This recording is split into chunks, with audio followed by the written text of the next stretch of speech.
Significativo. Gonzalo Miller, Alfredo Ñoñán, Lucía Damer, Cristian Bofill, nuestros columnistas de política y actualidad esta mañana acá en Mesa Central para comenzar este programa de hoy, que normalmente partimos con la pregunta de qué es lo más importante de la semana, pero esta semana fue tan rara que decidimos cambiar la pregunta y les preguntamos hoy ¿cómo parte el 2021? ¿Cómo parte para ti, Cristian Bofill?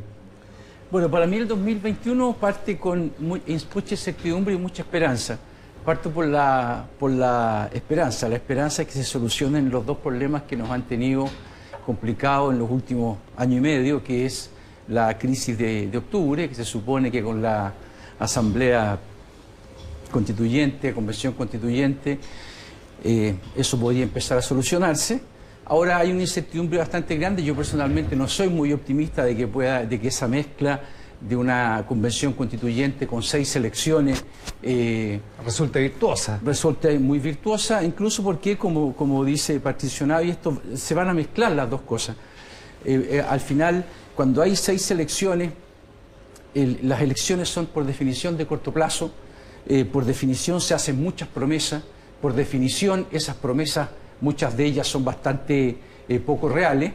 Y al final, y una asamblea constituyente, una convención constituyente es todo al revés. Una convención constituyente se supone que está mirando las próximas décadas, que está haciéndolo en forma más reposada y que no necesita muchas letras chicas. Una campaña electoral siempre requiere muchas letras chicas y esa mezcla yo creo que va a ser una mezcla muy difícil de que sea virtuosa. Ojalá que me equivoque. Y lo segundo, esperanza e incertidumbre, básicamente por el COVID-19, que empezaron las vacunas. Al parecer el mundo está saliendo de eso. Ahí hay un hito bien importante. Nunca la ciencia había logrado una vacuna en un año. Generalmente estas cosas demoraban como 20 años. Y por lo tanto esperemos que nos vengan nuevas cepas, nuevas mutaciones y que podamos salir de esto. Por eso que yo mezclo la esperanza con la incertidumbre. Nuevas mutaciones, ya con las mutaciones me dejaste mal. Pero hubo una, sí, en Inglaterra acaba de existir una, así que no... Esa es la que sabemos, pero en rigor hay 2 al mes, digamos. O sea, la verdad es que las mutaciones son bastante normales. Hemos aprendido con los científicos. Lucía Damer, para ti, ¿cómo parte el 2021? Bueno, yo creo que con mucha humildad. En realidad, estoy de acuerdo con lo que decía Cristian. Necesitamos tener una percepción de mucha tranquilidad por lo que viene. Efectivamente, en Chile no hay que olvidarse que tuvimos el estallido social, ¿cierto? Pareciera que ahora todo es pandemia, pero antes de la pandemia estaba el estallido social con un montón de tensión social sobre ciertos requerimientos, estallido social que no ha desaparecido, sino que está ahí en el fondo, en el trasfondo de las cosas que están sucediendo. También con mucha humildad, porque creo que hay las elecciones en general aumentan el ego de mucha gente y vamos a tener 6 y eso es mucha gente con la percepción de que está leyendo a Chile completamente y creo que ahí hay que tener mucho cuidado porque nuevamente la gente puede salir a votar en contra de los partidos, en contra de aquellos que se llaman independientes y sienten que hoy día son los representantes del pueblo. Creo que hay que tener mucho cuidado, mucha humildad en reconocer los avances y los retrocesos. Con el tema de la pandemia solo quisiera que esto quedara en el pasado, pero la verdad es que vamos a tener una crisis económica muy grande y eso va a venir de la mano. Pero no quisiera olvidar algo la semana pasada, Iván, y es que en Argentina se aprobó la ley del aborto. Sí. Y me parece que ese es un tema fundamental para cuando hablamos de derechos de las mujeres, para cuando hablamos de las nuevas agendas de la nueva generación y sobre todo de cuando hablamos de cómo la ciudadanía en la calle puede generar cambios. Aborto libre, sin expresión de causa, digamos, hasta las 14 semanas de gestación. Aborto libre, gratuito, derecho de las mujeres. Me parece que este es uno de los temas que, si bien como apareció en la semana anterior, no podemos dejar de reconocer porque además América Latina es uno de esos continentes donde todavía a las mujeres las casan de niñas, a las mujeres le llaman embarazo adolescente cuando es violación. Entonces es también un espacio de humildad para tener un poco de paciencia, un poco de cuidado con lo que viene en la agenda de futuro. Gonzalo Miller, para ti, ¿cómo parte el 2021? Yo creo que es imposible no ser optimista respecto al 2021, sobre todo porque, como uno aprende los economistas, la tasa de comparación es muy baja. Después de un año 2020 tan malo, ¿cierto? En tantas dimensiones de la vida. Siempre hay pesimistas que dicen que se puede echar de menos el 2020. No. Ojo. Como buen colocolino, optimista frente al 2021, otra cosa. Así que... No, para ser colocolino hay que ser optimista sí, estos tiempos. En estos tiempos, sí. Y resiliente. Pero no hay problema, vamos a salir adelante. Yo creo que, ¿por qué soy optimista? Porque hay señales de que somos capaces de superar la adversidad. Quizás esto no fue un terremoto lo que nos pasó, pero hemos demostrado resiliencia. hemos demostrado, y yo lo recordábamos en la radio hace un par de días, hace 5 días, en el minuto más duro de la pandemia había 2 millones de personas sin trabajo. Y quizás es una de las situaciones más complejas para poder absorber una familia o para poder enfrentar a una persona, en términos de lo desolador que significa. Y resulta que vamos a terminar, y terminó el año, con 1 millón de personas que recuperó su empleo y 1 millón de personas que sigue pendiente. O sea, seguimos medio camino en una de las tareas quizás más importantes. Sobre todo porque si bien llevamos 1 millón de personas que ha recuperado el empleo, no ha recuperado el empleo que tenía. No, pues. ¿Ah? Mucho desempleo recuperado e informal. Sí. Y por lo mismo tenemos que avanzar más rápido en esa agenda. Yo creo que una agenda que tiene que ver con la recuperación, no solamente si es la recuperación del empleo, sino que es la recuperación de la responsabilidad que uno tiene respecto a sus propios proyectos de vida. ¿Ah? ¿Y qué pasa por el mundo del trabajo necesariamente? En términos de la calidad que tiene este trabajo, en términos de la oportunidad que significa. Así que yo creo que optimista respecto de eso, optimista respecto de lo que puede significar y de lo que seamos capaces. Y a pesar de estas 6 elecciones, yo lo veo como 6 oportunidades, porque las elecciones, si bien alimentan el ego de los candidatos, sin duda que lo alimentan, ¿cierto? No solo de los candidatos, también son instantes de realidad. También. Son instantes de realidad, ¿cierto? Donde las promesas, uno ve cuántos pares son 3 moscas. Y vamos a ver lo que sale de las urnas. Eso es. Así que yo creo que en eso, optimista de que en el fondo Chile está preocupado, está mirando lo que le pasa hoy día, pero también Chile está mirando lo que quiere para los próximos 30 años. Oye, son 6 elecciones. Y yo creo que vamos a ser elecciones. capaces de hacer esas dos cosas. Estaba calculando, son 6 elecciones, pero son 5 eventos electorales. No, pero y además Tanto, una ¿no? convención constituyente y una elección presidencial. O sea, Además. esa mezcla... Además, claro. Además. Exactamente. Con una primera de por medio y, ojo, una segunda vuelta a gobernador el 9 de mayo. No Claro. sé si la han contabilizado. Pero Sí, también hay que contar ese También. día y ahí llegáis a 5 eventos electorales, presumiendo que va a haber segunda vuelta presidencial. Alfredo Yoñán, para ti, ¿cómo parte el 2020? Bueno, es evidente, a pesar de que al parecer el salud caucó, felicidades a todos porque he tenido pocas oportunidades de desearlo. Así que Estamos medio encerrados. no puedo dejar pasar la oportunidad. Es verdad, con la cuarentena el fin de semana. Sí, es bueno, verdad. sí, bueno, en fin. Bueno, evidentemente que la esperanza es un sentimiento que no debe desembargar a todos, esperanza de salir del COVID, de la pandemia, no sabemos cuándo, algunos dicen que no antes del primer semestre, otros dicen no antes del último trimestre del año, en fin, ya veremos en qué momento se saldrá. A escala política yo veo un inicio de año nervioso, por la multiplicación de expresiones de voluntad de ser candidatos presidenciales. La última en boga fue el anuncio a través de una carta que al final terminó siendo bastante exitosa, a lo menos en la interna socialista, de Paula Narváez, que si bien respondió, no creo que haya respondido en un inicio a una operación, para nada. Yo tengo la impresión que esto respondió más bien de un movimiento más bien de base. Bueno, en una de esas estas cosas terminan funcando. Ahora, pero al mismo tiempo este es un año raro, porque si ustedes se habrán dado cuenta, el Brexit se materializó. No se conocen muy bien las consecuencias, a lo menos europeas, de la salida del Reino Unido de este pacto que lo deja seriamente dañado en su impronta originaria. Pero agreguemos que se está iniciando el traspaso del mando de una forma extrañísima en Estados Unidos, en donde 10 senadores republicanos no van a reconocer los certificados mediante los cuales fue electo Joe Biden, lo cual, hasta donde yo recuerdo y entiendo y he leído, nunca había pasado en la historia de los Estados Unidos. No recuerdo que eso haya ocurrido. Insólito. Y eso nos habla de un nivel de polarización, tanto de la sociedad norteamericana como de las élites políticas, que realmente sorprende. Y bueno, la polarización norteamericana puede tener efectos globales. Hay una elección hay un- senatorial este martes, es muy importante también. En Georgia. Sí, dos cupos de senadores. Hay en Sí. Estados Unidos una negociación detrás muy judicial, ¿no? Hay, en lo que está haciendo el mundo republicano es por detrás negociando de que algunos no vayan presos, que no haya procesos judiciales. Y una de las cosas que se está diciendo en Estados Unidos es que justamente lo que está tratando de generar Biden es un mínimo acuerdo de gobernabilidad con los republicanos. Y por supuesto los republicanos, como juegan bien al póker, están yendo por doble. Y en el doble están pidiendo mucha protección más allá de los indultos que ya entregó Trump, que son de partida ridículos. ¿cierto? Porque ha indultado prácticamente a toda su familia y a gente que había matado a civiles. Entonces ahí también esta judicialización de la política vuelve a estar en la palestra nuevamente. ¿Cristian?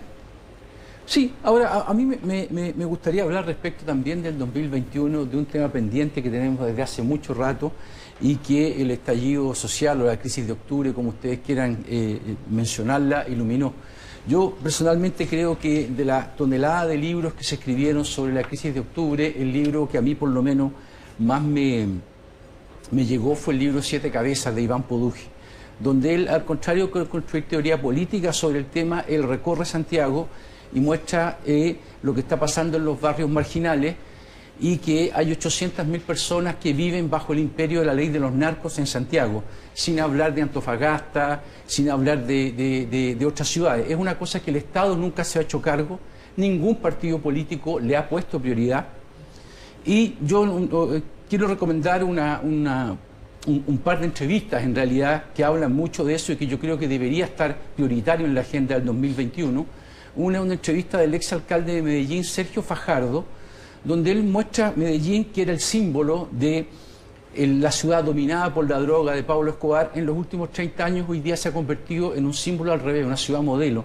Y eso tiene que ver con la intervención que han hecho en los barrios todos los alcaldes. Hoy día, y con una cosa, ha sido una política consistente del Estado y donde ha sido llevada con continuidad por todos los alcaldes y centralizada, y después eso ha pasado a otras ciudades. Yo creo que más allá de de lo que pasó en el estallido, yo creo que nadie duda que uno de los problemas que tenemos, haya ocurrido o no, es la segregación que hay en Santiago, el abandono completo de eso por parte del Estado, por parte de los partidos políticos, y yo creo que ahí Iván Poduje publicó una columna en el Mercurio hace poco, y nosotros en Exante le hicimos la entrevista a Fajardo y a Iván Poduje. Yo creo que ese es un tema que en verdad está muy ausente en las conversaciones. De hecho, aquí creo que nunca lo hemos tocado y yo creo que valdría mucho la pena tocarlo en 2021. Hace el aviso completo. ¿Dónde están las entrevistas? En exante.cl. No, pero no es, de verdad creo que es un tema de... por supuesto. Sí. Yo sé que es relevante, que no lo vaya a hacer por publicidad. Lucía. No, a ver, dos cosas. Uno, que el libro de Óscar Contardo, el libro de Patricio Fernández, el libro de la Katia Araujo, que es un libro más académico, son libros que empiezan a poner varios puntos, y sin duda el tema urbano es un tema fundamental que lo venimos discutiendo hace décadas. La forma como ha crecido Santiago es una forma neoliberal, donde los pobres viven donde les toca a los pobres y los ricos viven lo más alejados posible para no verlos. Y no solo es Santiago, es Chillán, es Antofagasta, son todas las ciudades principales y no tan principales de Chile. Y yo creo que ahí Iván, como muchos urbanistas, pone un punto importante, que es que la forma como ha crecido nuestras ciudades es invivible. Y lo más insólito es que el COVID le vino a poner la fresa encima, porque el COVID demostró también que los niveles de hacinamiento, que la forma, el gueto vertical, todo esto no funciona más. Entonces a mí me parece eso muy relevante. Después están los comentarios más, digamos, anecdóticos que entrega Iván en el libro sobre el tema del estallido, donde podríamos discutirlo a largo sobre el tema del narcotráfico y el Frente Amplio. No creo que sea anecdótico eso ahí, no creo que solo sea el tema neoliberal. En Medellín, en otras ciudades de América Latina, no había un modelo neoliberal y tiene bastante, es lo mismo. Yo creo que es una cosa bastante más profunda que eso. Y creo que uno de los problemas es justamente cuando se le etiqueta al problema con alguna etiqueta política. Entonces yo creo que eso de verdad, lo digo en serio, yo creo que ese es uno de los más graves problemas que hay. Que al final eso que debería ser un problema que todos tocáramos, tú lo tildas de neoliberal e inmediatamente pones a una parte de la población en contra de eso, una parte de la gente en contra de eso. Creo que eso es un error profundo. Pero así se llama. Esa es la ciudad neoliberal, aquella donde el capital del trabajo... No había sistema neoliberal en Colombia cuando pasó eso. No, pero cuando uno mira lo de Fajardo, y ese es mi único punto, Fajardo hizo 1000 cosas, yo lo conozco todo su proceso, pero también hay detrás una capacidad política para reconocer que el tema del crimen organizado es un tema principal, cosa que acá no hemos hecho, capacidades para investigar, y además, en el caso de Medellín, hay toda una historia respecto a la vinculación del proceso de Medellín con la extradición de algunos miembros de los cárteles y la actuación diferencial del cártel respecto a esta política. Que el urbano es clave, sin duda, pero necesitamos un nuevo tipo de ciudad. Si quieren lo podemos llamar distinto, pero un nuevo tipo de ciudad. Yo creo que lo primero es hacer una cosa, que todos los partidos y que tengamos un consenso sobre eso. A propósito del narcotráfico, supongo que ustedes también le llegaron los comentarios o vieron la cantidad de fuegos artificiales para la noche de Año Nuevo acá en la ciudad de Santiago y en otras ciudades del país. Gonzalo. Sí, yo creo que el tema del narco hay que tomárselo en serio de una vez por todas, digamos. No, yo creo que hay un reportaje que hizo Tele 13 revisando el narco en México. ¿Ah? Y bueno, y desde lo más informativo, lo más documental, hasta lo más lúdico, ¿no es cierto? Como es Narco, las series de Narco, ¿no es cierto? Que hemos visto en Colombia, en México. Y resulta extraño esta como inconsciencia de darnos cuenta de que el narco no solo está presente, sino que está ocupando exactamente la misma forma. Exactamente la misma forma. Lo que pasa es que lo hacen en un mundo que todavía está lejos del establishment, lejos de lo que nosotros estamos mirando muchas veces.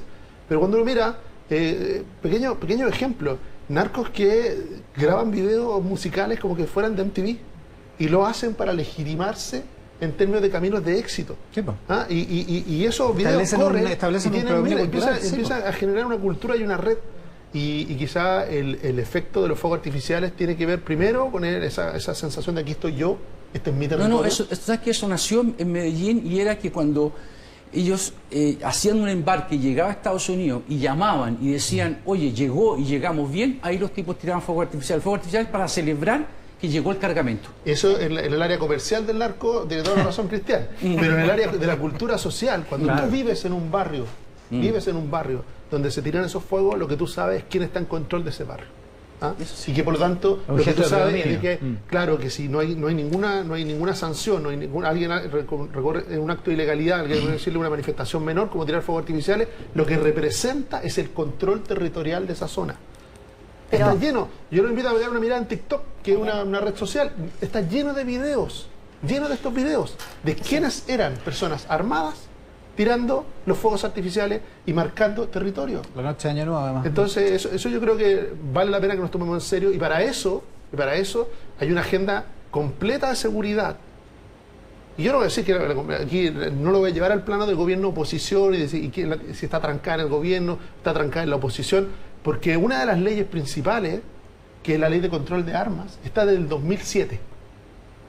Desde el 2007. O sea, han gobernado todos y desde el 2007 todavía no tenemos ley de control de armas. Y viene un caso de una bala loca y no nos acordamos. Pero desde el 2007 está ahí, está para ser votada.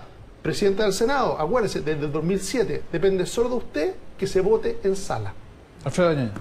Sí, aquí hay al menos dos temas involucrados. Cristian partió conversando por el libro de Poduje sobre la ciudad y terminamos en el narco. Yo no tengo ninguna duda que el narco es un problema. Y no me voy a pronunciar mucho sobre eso porque no tengo competencias especiales para decir algo. Trata de eso, pero mira, yo creo que aquí hay tres problemas que se están entrelazando desde el punto de vista de la ciudad, que es el espacio desde el cual puede florecer el narco. Yo creo que aquí se está mezclando desigualdad, por ejemplo, desigualdad de acceso a servicios, segregación, vale decir, ausencia de contacto entre grupos sociales distintos, a lo cual agregaría dentro del segundo componente gentrificación, vale decir, la aparición de espacios casi de película, espacios de la ciudad que se han autonomizado del mundo real. Ese es el mundo del ultra al barrio alto. Y la palabra viene de la gentry londinense.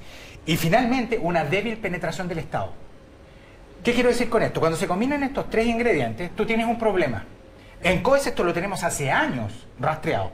Sepan ustedes, por ejemplo, que a través del CIT, del Centro de Inteligencia Territorial de la Universidad Adolfo Ibáñez, que dirige mi querido colega Luis Valenzuela, en alianza con COES, bueno, nosotros tenemos datos muy precisos sobre, por ejemplo, la distribución de las farmacias. Hay sectores completos en la región metropolitana en donde no hay farmacias. No hay farmacias. Y cuando uno cruza Plaza Italia, ¿qué es lo que uno ve? Pululan las farmacias. Están prácticamente esquina por medio o derechamente frente a frente en competencia comercial. Ahí hay un problema, por lo tanto, de desigualdad y de segregación, evidentemente, pero de desigualdad de acceso a un servicio tan básico como la farmacia. Idem con los bancos, idem con los cajeros automáticos y así sucesivamente. Hay gente, por el famoso retiro, esto se ve por televisión, por el famoso retiro, hubo gente que tuvo que trasladarse entre varias comunas para llegar a un cajero automático o para llegar a un banco. Es decir, todo esto, yo te concedo, Cristian, el tema del narco, si eso es evidente, y entre todos lo vamos a tener que resolver, y vamos a tener que idear una estrategia para resolverlo, perfecto. Pero al mismo tiempo aquí el problema de fondo es cómo las principales urbes chilenas lamento que te vaya a molestar, pero no hay otra palabra, está en toda la literatura, se neoliberalizaron. Esto es la expresión más terrible de la neoliberalización, y precisamente por eso es que ahí tú tienes una clara explicación de estallido social. En el sentido que se dejaron, perdón, Alfredo, en el sentido que se dejaron al mercado absolutamente las opciones de valor del terreno. Si una farmacia no se instala en el bosque, pero si esa misma farmacia o cadena de farmacia se instala en un N por 10 en Las Condes, eso es porque el mercado es cruel en esto. Sí, pues en ese sentido es cruel. A mí no me molesta que se diga, neoliberalizar. A mí lo que yo encuentro que es equivocado es separar dos fenómenos que están intrínsecamente vinculados. A ver, al final la segregación potencia el narco y el narco potencia la segregación. Cuando yo estaba hablando de Medellín, pero podría ser esto de, no sé, de Ciudad de México, de lo que sea, es que los narcos, la ausencia de Estado hace que los narcos tomen cuenta de eso. Pablo Escobar era el dueño de Medellín. Él impartía justicia, él hacía las cosas. Por lo tanto, es muy difícil que las farmacias o las cadenas sobre... Ahí te cuento una cosa, yo estuve en Medellín del 85 al 90, estuve allá, iba 10 veces al año, porque era corresponsal del diario Estado de San Paulo, así conocí bien eso, conocí bien ese fenómeno, conocí bien el fenómeno también en Perú, estuve en Uchiza, en el Ojo de la Selva, donde se sabe muy bien, Lucía, qué es lo que es, y aquí se han repetido esos fenómenos. Yo no estoy diciendo, está bien, pueden tener componentes neoliberales, lo que tú quieras, lo que estoy diciendo es que es parte del problema identificar esta situación que es tremendamente grave, que tiene muchos componentes como que sea neoliberal o que sea de otra forma. El narco es el que potencia y se adueña de eso. Si tú quieres justicia, si tú quieres ciertos servicios, ciertas cosas, la que te la da es el narco. Y ese es un problema, y justamente empezó, y yo creo que no se soluciona nunca. Quiero decir una cosa, no creo que la droga tenga solución mientras sea ilegal. Pero hay ciertas cosas que tú puedes hacer. ¿Y qué se hizo allá, por ejemplo? Aquí uno de los problemas que hay es que los barrios periféricos no tienen buena conexión. Allá se hicieron teleféricos, se hicieron cosas. La gente no tiene acceso a bibliotecas, no tiene acceso. Eso fue lo que hicieron, fue mejorar esos barrios. Y eso no tiene color político. Y la gran ventaja de eso es que tú puedes tener a lo largo de 2 o 3 décadas alcaldes de diferentes posiciones políticas, pero que están de acuerdo en que ahí hay un problema y están de acuerdo en ciertos mínimos para solucionarlo. Nosotros no estamos ni siquiera pensando en eso. Sí, yo quisiera solo mencionar 3 cosas. Uno, acá lo que tenemos es un desarrollo de mercados ilegales. No lo llamemos solo crimen organizado, porque efectivamente el mercado ilegal incluye al narco, o al vendedor de armas, o al que vende los fuegos artificiales en la esquina, pero también incluye empresas, también incluye corredores de aduanas, también incluye gente que está depositando dinero, gente que está lavando el dinero. Entonces tenemos que dar un paso adelante. La cadena como de soporte, digamos. Por supuesto, tenemos que dar un paso adelante y empezar a mirar el mercado ilegal. Cuando miramos el mercado ilegal, ahí empezamos a mirar dónde está el dinero de todo esto. Sin embargo, cuando uno va a la cárcel ve como a la gente más pobre, digamos, al que vende en la esquina, y ahí en ese mercado ilegal yo pondría de todas maneras los fuegos artificiales, de todas maneras las armas, de todas maneras las drogas. El segundo punto es que el Estado hoy día ya no juega un rol de Estado contra mercados ilegales, sino que juega un rol ambivalente, un rol de competencia, pero también colaboración o mirar al costado. Y también nos tenemos que hacer cargo de eso, que tenemos un rol en estos mismos sectores que menciona Cristian. La policía se ve cuando llega en el blindado y trata de llevarse a los narcos y después desaparece, pero en el día a día el ciudadano está preso porque siente las balaceras, porque siente los fuegos artificiales y porque no ve una presencia policial distinta. Así es, entonces tenemos que entender también que hemos superado la etapa de rol Estado contra crimen organizado. Gonzalo Miller. Yo creo que aquí, obviamente, como siempre hay un fenómeno complejo, no lo va a poder abordar desde una sola dimensión. Y yo creo que la dimensión seguridad es clave para enfrentar al crimen organizado, es clave para enfrentar al narco, clave para recuperar los barrios, pero tiene que ir de la mano, algo con lo que mencionaba un poco Alfredo, la integración social, es de sentir en la cohesión social, el sentirse parte. Eso tiene que estar muy identificado, porque con la misma vehemencia que uno puede apuntar a las farmacias, y eso yo creo que es parte, esto sí que es neoliberal, Alfredo, la búsqueda de soluciones públicas en el mundo privado. Entonces le pido a la farmacia que construya bienes públicos, le pido al supermercado que construya bienes públicos, pero resulta que si yo hago esos mapeos respecto de colegios, respecto de la labor propia del Estado, la seguridad, las comisarías, resulta que el mapa no mejora nada. ¿Ah? Entonces, uno cuando enfoca un problema tiene que hacerlo multidimensionalmente. Y yo creo que en eso, más allá de las calificativos que le podemos poner en términos ideológicos, lo que está claro es que el Estado ha fallado en la construcción de la ciudad. Sí, lo ha hecho. Porque nada explica que una plaza puesta en Providencia, puesta en Las Condes, no sea igual, porque está financiada con recursos públicos, sea igual a una plaza puesta en La Pintana, puesta en el Bosque, puesta en San Ramón. Que es la gracia del metro. Perdona, que Entonces, construye estándares similares. el metro en eso tenía, porque construía, uno dice construye ciudad, y de hecho actúa al revés. De hecho, había muchos que decían que por eso habían quemado el metro, porque el metro había un sector más radicalizado de izquierda que decía que era un espejismo de igualdad. ¿Por qué? Porque exactamente las mejores líneas, cuando usted subía al metro, las mejores, las más modernas, las que tenían aire acondicionado, son las que abastecían a los sectores más marginalizados o los sectores de clase media vulnerable o de clase media del mundo popular. Entonces, a diferencia del resto de los sectores, yo creo que aquí, más que encontrar un culpable, como parece que la política se engolosina muy rápido, lo que tenemos que avanzar es en soluciones. ¿Cómo logramos avanzar en integración? Se empiezan a escuchar integración social. Hay una entrevista de Jaime Belolio que lo menciona hoy día en el Mercurio. Hay mucha hambre de empezar a conversar de esos temas que son de fondo respecto de ciudad. Y en eso recojo lo que dice Cristian respecto a Iván Poduje. Iván Poduje ha venido trabajando en esta línea hace mucho tiempo. Desde la línea de la realidad, desde la línea de recorrer la calle, de observar y ver las distorsiones que genera a veces tomar una mala decisión arquitectónica, ¿no es cierto? De generar un gueto, de construir malamente lo que hoy día es nuestra ciudad. Ya, oye, se nos va a ir todo el bloque en este tema. Sí, yo tenía solamente una observación súper banal, pero es que es importante sostener el punto. Las plazas no son iguales en todas las comunas.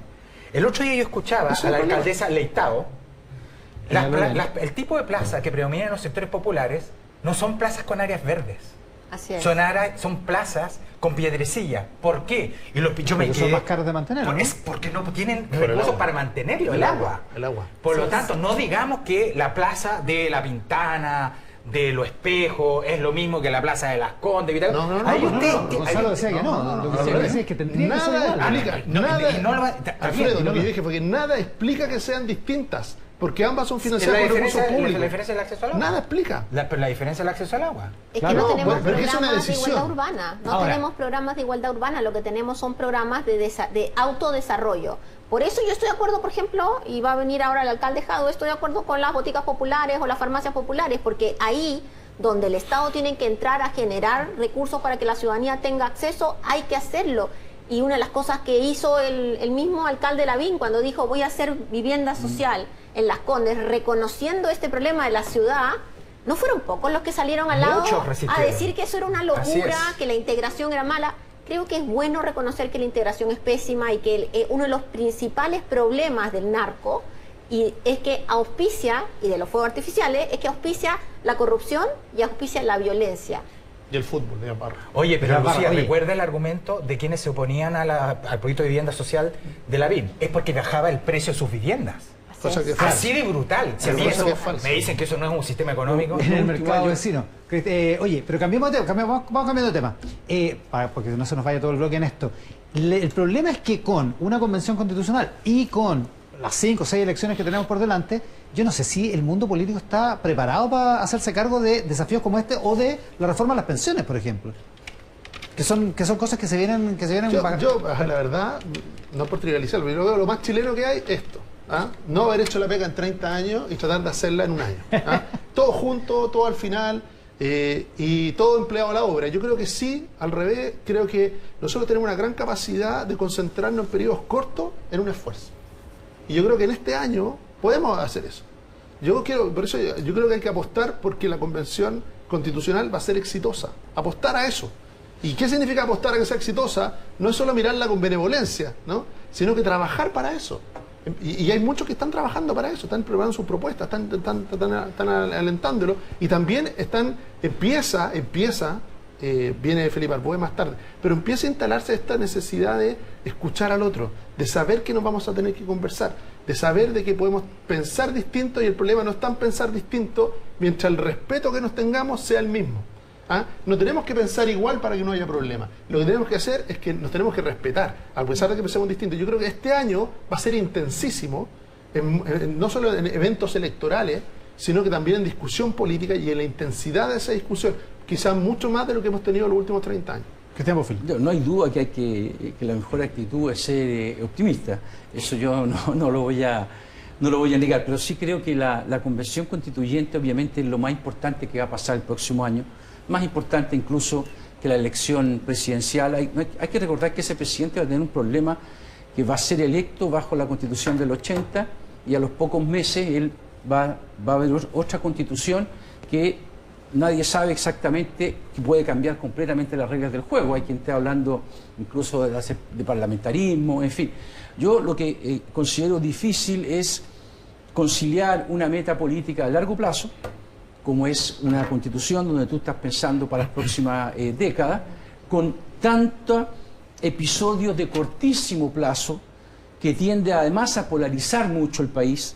O sea, las elecciones de alcalde, las elecciones presidenciales, en fin, yo encuentro que eso es difícil. Creo que decir es difícil, que es optimista, yo puedo celebrar tu optimismo, pero uno está obligado a mostrar básicamente las dificultades enormes que eso tiene, y creo que minimizarla no creo que sea el camino. Yo creo que no minimizarla, pero ser optimista activo significa que es la capacidad de adaptación. Por ejemplo, hay un grupo de alcaldes que está trabajando en una propuesta constitucional. Ellos van a ir alcalde, van a ser elegidos para seguir haciendo lo que tienen que hacer, su rol, definido también en la Constitución y en la Ley Orgánica de Municipalidades. Pero eso es lo que van a seguir haciendo. Viven algo parecido porque puede ser de que eso cambie a futuro, sí cambie, pero también empezaron a adquirir parte del lenguaje constitucional. Parte. Ellos dicen, bueno, si vamos a mirar de nuevo la arquitectura de poder en Chile, hay un grupo de alcaldes que dijo, ¿sabe qué? Hay una relación muy desigual en términos de recursos. Vamos a tener un alcalde aquí más adelante, le puedo preguntar. El Estado administra el 92% de los recursos públicos, el 92%. Los municipios solo el 8%. Eso es anómalo en cualquier democracia moderna. Si uno mira el OSD, el estándar es 25%. Vuelvo a lo que conversamos con Alfredo. ¿Qué distinto sería ser alcalde de La Pintana, de Peñalolén? El triple de los recursos. Si yo pudiera contar con el triple de los recursos en términos de cómo se construye ciudad, cómo se hace. Gran parte del reclamo de los alcaldes, ¿cuál es?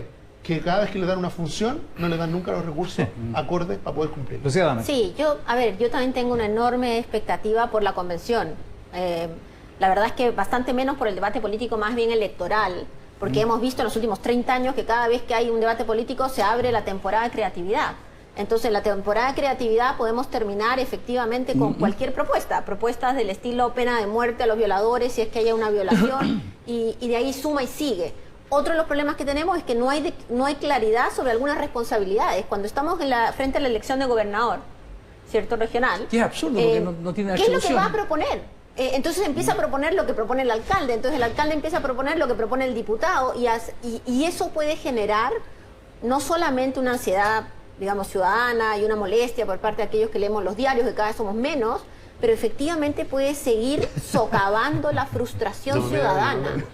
Puede seguir socavando la sensación de que acá hay un grupo de gente que habla por allá arriba de unas ideas creativas y que a la hora no les llega nada, no les llega policía, no les llega salud, no les llega el bono, no les llega el COVID, no les llega ni siquiera la vacuna. Entonces, creo, por eso decía al inicio humildad, porque acá lo que tienen que hacer los candidatos es ir al terreno. Dejémonos la discusión, digamos, en Twitter y todo eso, sino que efectivamente empezar a generar otro tipo de debates. Es lo único que va a lograr encauzar lo electoral, pero también tener una conversación con el ciudadano, me parece. Alfredo Yaña. Sí, mira, yo en toda esta discusión yo tengo una duda que tiene que ver con la Asamblea Constituyente que se va a elegir el 11 de abril. Esto ha generado tanto interés entre las personas independientes, que sepan ustedes que al 29 de diciembre, hace muy pocos días atrás, 1.794 personas habían iniciado el proceso de inscripción de candidatura en CERVEL, en todo Chile. Un problema enorme. Habían iniciado. ¿Y por qué? 1.794. Independientes. Independientes. Y no estoy hablando de los independientes asociados a partidos, estoy hablando de los independientes puros. Claro. ¿Qué es lo que quiero decir con esto? Eso evidentemente refleja un interés muy importante de las personas para ser candidatos. Eso significa que hay personas, habría que hacer una buena sociología de quiénes son. Probablemente son las personas que se sienten más competentes para tener una opinión y expresarla y tomar posición. Muy probablemente, eso es lo que más o menos la sociología enseña. No cualquiera toma la palabra en público y se lanza candidato. Hay una serie de sesgos y de barreras culturales que superar. Pero al mismo tiempo, esto puede ser una enorme fuente de frustración. Porque no van a haber 1.794 personas electas. No, pues. 180. Van a ser 155 menos 17, porque son los que hay reservados. Entonces, ¿qué es lo que quiero decir? Esto está recién partiendo. Pero yo me temo que nos podamos enfrentar a dos problemas. Esta proliferación de candidaturas independientes fragmenta al electorado.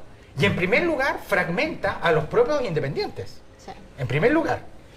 Y en segundo lugar, consecuencia prácticamente lógica y mecánica, esto podría terminar con un dominio abrumador de los partidos políticos, de la futura convención. Una cosa que tú debes saber mucho mejor que yo, pero a mí me ha sorprendido muchísimo, candidatos independientes que son gente bastante conocida, que uno pensaría que no le costaría nada reunir 900 firmas, pero la dificultad que están teniendo los candidatos independientes muy grande para reunir 900 firmas, estoy hablando depende de los exdiputados, de gente que uno pensaría que le bastaba dar una vuelta por el barrio, digamos, para tener 900. Estamos a 11 días, no, a 9 días. 8 días.